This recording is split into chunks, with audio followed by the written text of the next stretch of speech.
భాగంగా కర్ణాటకలోని పార్లమెంట్ స్థానాలకు ఈ నెల 18న పోలింగ్ జరగనుంది. ఈ నేపథ్యంలో ఏపీ సీఎం చంద్రబాబు కర్ణాటకలో ఎన్నికల కోసం ఈ రోజు మాండ్యాలో ప్రచారం నిర్వహించనున్నారు.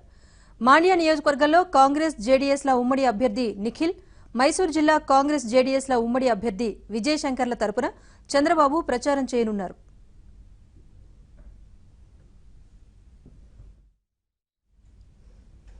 మధ్యాహ్నం 3 గంటలకు మైసూర్ మండవల్లి విమానాశ్రయానికి చంద్రబాబు చేరుకుంటారు. ఆయనకు తెలుగు ప్రముఖులు స్వాగతం పలుకుతారు.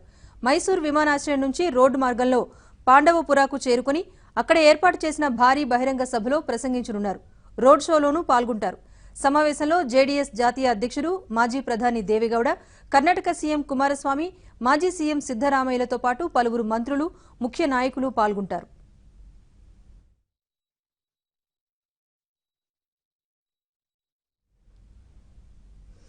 కర్ణాటకలో తొలి విడత పోలింగ్ కు గడువు ముంచుకొస్తున్న వేళ ప్రచారం ఊపందుకుంటోంది. ప్రచారం మంగళవారం సాయంత్రంతో ముగియనుంది.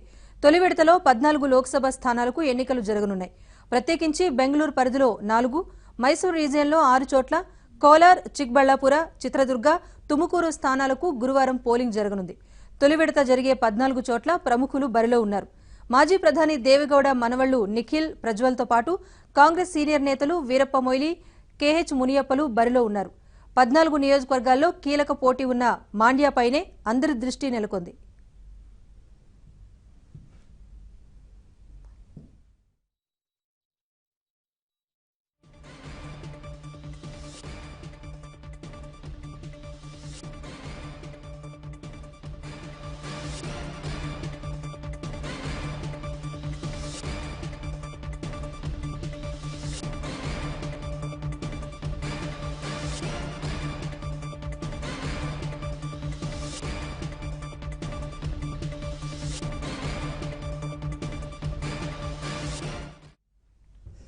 ఆంధ్రప్రదేశ్ ఎన్నికల్లో 2 నెలల పాటు తీరిక లేకుండా గడిపిన చంద్రబాబు నాయుడు కర్ణాటక లోక్సభ ఎన్నికల ప్రచారానికి సిద్దమయ్యారు.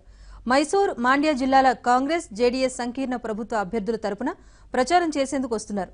ప్రత్యేకించి కర్ణాటకలో అందరి దృష్టిని ఆకర్షిస్తున్న మాండ్యా నియోజకవర్గంలో చంద్రబాబు ప్రచారం చేయడం ప్రత్యేకమైందనే చెప్పాలి. కర్ణాటక, తెలుగు రాష్ట్రాల మధ్య శతాబ్దాల కాలంగా అవినాభావ సంబంధాలున్నాయి. ప్రత్యేకించి ఇరు రాష్ట్రాల ప్రజలు కూడా కలిసిపోయే మనస్తత్వం కలిగినవారు. కర్ణాటకలో ప్రధాన రాజకీయ పార్టీలైన కాంగ్రెస్, బీజేపీ, జేడీఎస్లలోనూ పలువురు తెలుగువారు కీలక పదవుల్లో కొనసాగుతున్నారు. 2 రాష్ట్రాల ముఖ్య నేతలు పర్యవేక్షకులుగాను ప్రచారాలకు ప్రతి ఎన్నికల్లోనూ పాల్గొంటూ ఉంటారు. మాండ్యా నుంచి జేడీఎస్ జాతీయ అధ్యక్షుడు మాజీ ప్రధాని దేవేగౌడ మనవడు సీఎం కుమారస్వామి తనయుడు నిఖిల్ పోటీ చేస్తూ ఉండటంతో చంద్రబాబును అక్కడ ప్రచారానికి ఆహ్వానించారు.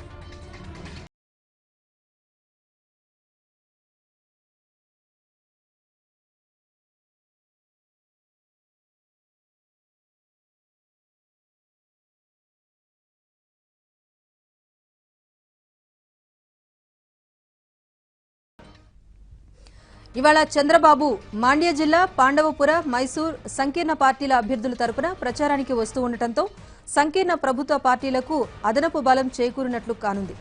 ఏపీ ఎన్నికల్లో ప్రచారానికి వెళ్లిన దేవేగౌడ పిలుపు మేరకు చంద్రబాబు కర్ణాటకలో ప్రచారానికి వెళ్తున్నారు. చంద్రబాబు మధ్యాహ్నం 3 గంటలకు మైసూర్ విమానాశ్రయానికి చేరుకుంటారు. అక్కడి నుంచి రోడ్డు మార్గాన పాండవపురాలో నిర్వహించనున్న బహిరంగ సభలో పాల్గొంటారు. చంద్రబాబుకు స్వాగతం పలికేందుకు పలువురు ప్రవాస తెలుగు ముఖ్యులు మైసూర్కు వెళ్లనున్నారు.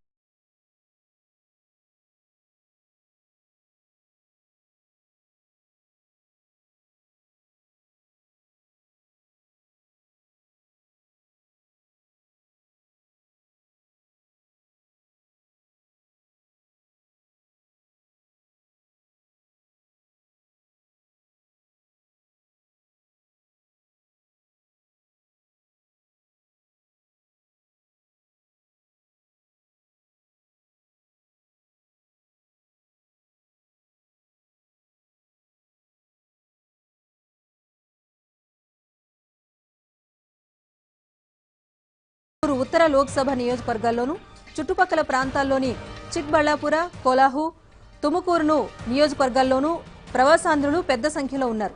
బళ్ళారి, రాయచూరు, కొప్పళ నియోజకవర్గాల్లోనూ ప్రవాసాంధ్రుల సంఖ్య గణనీయంగా ఉంది. కన్నడ నాట 10కి పైగా లోక్సభ నియోజకవర్గాల్లో నిర్ణాయక పాత్రను పోషించే స్థాయిలో ఉన్నారు. ఏపీ ముఖ్యమంత్రి చంద్రబాబు నాయుడు పిలుపు మేరకు ఇటీవల కర్ణాటక శాసనసభ ఎన్నికల్లో ప్రవాసాంధ్రులు బీజేపీపై కొంతమేర కన్నెర చేశారు.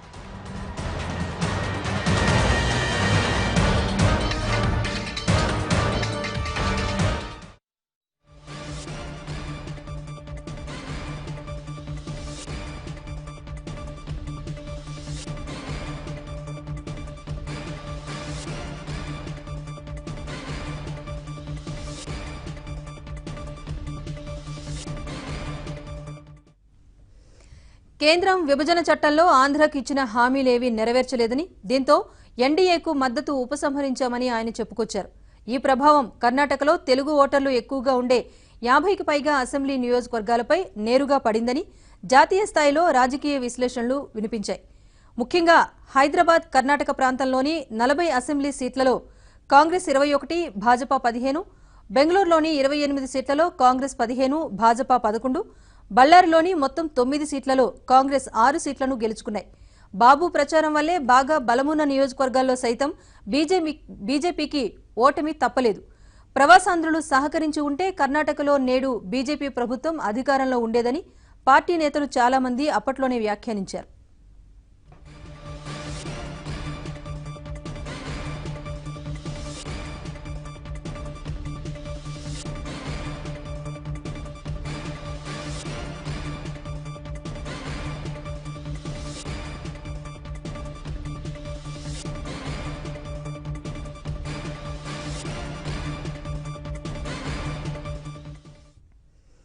మోదీ చరిష్మాపైనే పూర్తిగా ఆధారపడ్డ బీజేపీ కన్నడ నాట 22 నియోజకవర్గాల్లో విజయం ఖాయమని భావిస్తోంది. అయితే ఏపీకి ప్రత్యేక హోదా రాకపోవటానికి ప్రధాని మోదీయే కారణమని ప్రవాసాంధ్రులు గట్టిగా భావిస్తున్నారు. అలాగే ఆంధ్రప్రదేశ్లో ప్రజాస్వామ్యబద్ధంగా ఎన్నికైన చంద్రబాబు ప్రభుత్వాన్ని ఇరుకును పెట్టే ప్రయత్నాలు జీర్ణించుకోలేకపోతున్నారు. మోదీకి గుణపాఠం చెప్పాలన్న కృత నిశ్చయంతో ఉన్నారు. పైగా ప్రధాని మోదీ అన్ని చోట్ల తానే పోటీ చేస్తున్నట్లు భావించి బీజేపీ అభ్యర్థులను గెలిపించాలని ప్రచారం చేస్తున్నారు. దీంతో మోదీ పేరు ప్రస్తావించినప్పుడల్లా ప్రవాసాంధ్రులకు ఏపీకి జరిగిన అన్యాయమే పదే పదే గుర్తుకొస్తోంది. స్వయంగా చంద్రబాబు ప్రచారానికి వస్తూ ఉండటంతో బీజేపీ నేతల్లో మరింత ఆందోళన నెలకొంది.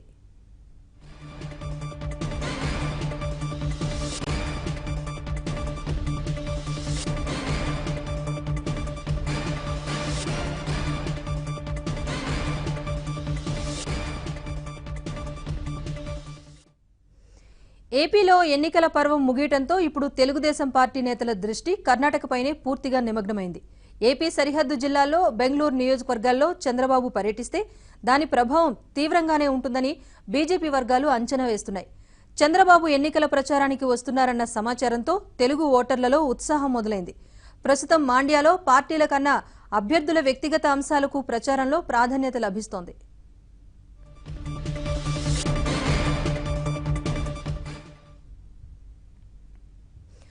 ఆంధ్రప్రదేశ్కు చెందిన ఓ సామాజిక వర్గానికి చెందిన వ్యక్తి అంటూ మాండ్యా సిట్టింగ్ ఎంపీ జేడీఎస్ నేత శివరామి గౌడ ఇటీవల చేసిన వ్యాఖ్య దుమారం రేపింది.